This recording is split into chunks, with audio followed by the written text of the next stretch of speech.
once again, everyone, to Let's Dissect. Today we're going to be picking apart another one of my favorite art YouTuber styles. Who am I talking about? Why, the one and only Kasey Golden! I keep saying this, but this is one of the coolest and most unique art styles I've ever seen. I've been following Kasey for a very long time, so I'm pretty hyped to do this dissection. Let's hurry up and start. So I'll be doing what I did in the last video, but it'll be a lot smaller as the style has a lot less going on in it than the last one we dissected. That doesn't mean it's less than or unimpressive in comparison, it simply means that this will be shorter than my last video. One of the best parts of this style is that it's consistent but also super flexible. This is exactly what I love about it, a happy medium of being uniform while still having a lot of leeway for experimentation. To start, let's go over the body construction things. This style reminds me a lot of the old-fashioned cartoons in a couple of ways.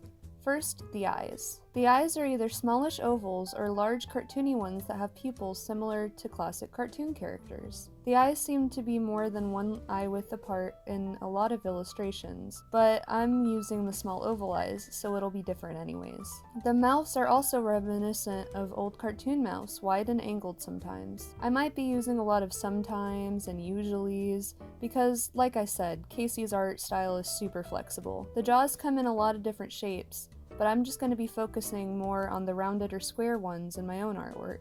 The chins jut out some, reminding me a little bit of the Cal art style. The heads are larger than the shoulders and are often a specific shape. That's a main theme of Kasey's art style, all the shapes she uses. Anyways, the eyebrows are usually thick or not there at all, giving the eyes more expression when the eyebrows aren't there, which I personally think is super interesting. The necks are thin. The ears are usually pretty big and at the bottom bit of the head with little detail. The noses are also shapes, often rectangular or triangular, usually covered in a desaturated pink. Speaking of pink, Kasey includes blush on a few of the characters she draws, little circles of pink on the cheeks. The hair is broken into chunks of different shapes, giving the overall drawing a lot of personality. I'm going to be using more rounded shapes for the hair on my character. Also, the highlights in the hair are usually bubbly and oval or rectangular. The arms and legs often have pieces that jut out, the muscles of the arms and the calves of the legs. I've never seen that part of the body accentuated so much before, and I absolutely adore it. Now, onto the line work and shading. The shading is very simple, often being simple shell shading. The lines are formed in confident strokes, which I envy greatly, as my own is usually a little wonky. There's not a bunch of line variation, which I'll try my best to include, but I'm unsure how to do it fully on the program I use to draw. Lastly, in the line art, my favorite part of it is the line breaks she includes on her art, breaking a line and adding a dot or two to get it a very interesting and cool texture. This is so unique and I love it so much. Lastly, I'm going to be listing off a couple of things that I won't be including in my final piece that I love about the style. Leg hair. Kasey actually adds leg hair in her style, which I do not see enough of in other people's art, including my own. Another thing that she includes in a lot of her art is butts.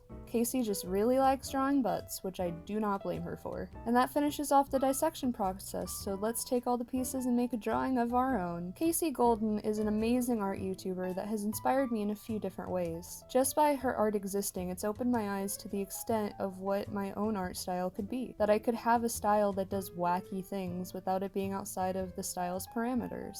That I can push certain shapes and exaggerate past what I usually allowed myself to do because I was scared of it looking too weird. Kasey has helped me overcome that just by being herself, and I appreciate that so much. Another thing I admire about her is that she's not tied down to one medium. While she does a lot of watercolor, she also uses crayons, paint, heck, she even uses food sometimes to do art. I have a hard time branching out and trying new things, so seeing her do it has made me want to try more as well. Her video from 2018 about posting more online inspired me to quit putting my head in the sand and being afraid of other people seeing my art online. It helped me want to post more online to get criticism and meet new people on my Instagram. I'll be including the video in the description below if you're interested. Maybe it'll help you all some as well. I don't know if you've all noticed, but some of you may be wondering why I didn't do a full body shot like the other artwork in this series. That's because I wanted to include this cute big boy into my art that Kasey has made versions of in the past. She makes little creatures sometime, and I wanted to pay homage to that. I also included stripes into my character's dress, as Kasey loves adding stripes into her artwork as well. I absolutely adore this style and I can't wait to see how it evolves more. I hope you all enjoyed this video. It was really fun going over this style. If you want to see more of my art outside of YouTube, my Instagram will be in the description description below. Thank you so much for watching. See ya, doodles!